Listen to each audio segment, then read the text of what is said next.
Right now, a live look at the House Rules Committee as lawmakers mark up the sprawling Republican spending package. Let's bring in congressional reporter for The Hill, Michael Schnell. So, Michael, what's happening right now?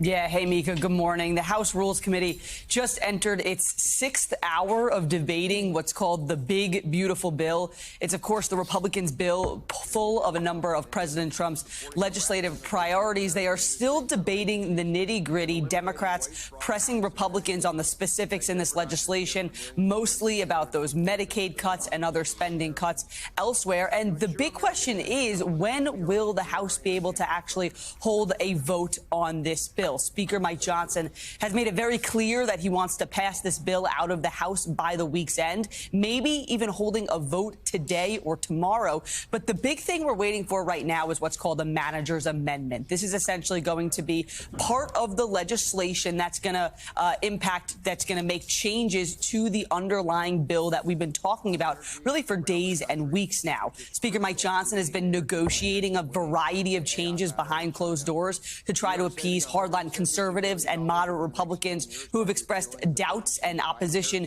to the legislation. So once we get to see the manager's amendment, we can actually parse through what changes are going to be made, what's going to be in this bill, and we'll be one step closer to having this vote. But there were some folks who said we may have gotten the manager's amendment last night before the Rules Committee had convened, maybe in the beginning of the hearing. But like I said, we're still 6 hours in, and we don't fully know what changes are going to be made on this bill, which is stalling when a vote could happen. So let me ask you again, your best guess right now, based on your reporting, how many holdouts are left? I mean, we sort of have conflicting reports. Some say the president went to the Hill, he made the sell, the big beautiful bill is going to pass. Others say he went to the House and they're still short. What's your reporting tell you?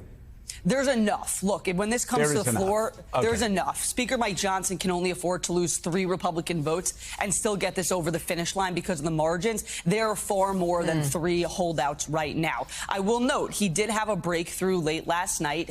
Speaker Johnson, sources told me and my colleague at the Hill that they reached an agreement with moderate Republicans from high-tax blue states on the state and local tax deduction cap, which had been one of the main sticking points hampering progress on this bill. The only problem with that is that he may have a deal with the SALT Republicans, but now Speaker Johnson has to sell that deal to the other parts of the conference, mainly members of the conservative House Freedom Caucus, who have said that they really are not in the mood to accept a higher SALT deduction cap. Beyond the issue of SALT, there are still a lot of disagreements that have to be worked out with potential Medicaid cuts. We have hardline conservatives who are pushing for more significant changes to the social safety net program. And then there's a discussion about rolling back major green energy provisions in the Inflation Reduction Act, which was, of course, the landmark piece of legislation that Democrats approved back in 2022. So to get back to your question, Joe, there's enough right now to sink this thing. But again, their negotiations have been ongoing behind the scenes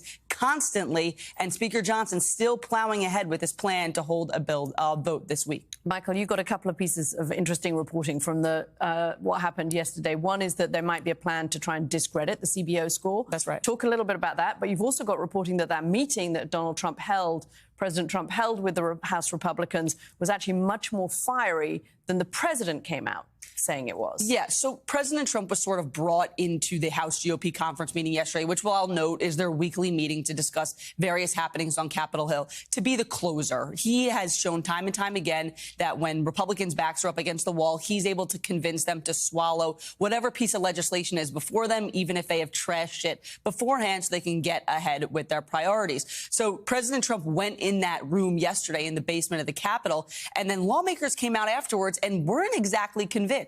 There were still a number of those moderate Republicans pushing for an increase to the SALT deduction cap, who said, even though President Trump said, drop the SALT thing, take the deal on the table, let's move on, they still pushed for a higher cap. And then you have these hardline conservatives, members of the Freedom Caucus, who are still pushing for more Medicaid cuts. And there's that line that came out from the meeting yesterday. President Trump told Republicans, don't F around with Medicaid, using the expletive in the room, making it clear how he was feeling. But we still have these hardline Republicans who are pushing for these changes to the social safety net program. So his lobbying campaign didn't exactly work the way Speaker Johnson had hoped it would. All right, congressional reporter for The Hill, Michael Schnell. Thank you very much. Her latest reporting available to read online now. All right.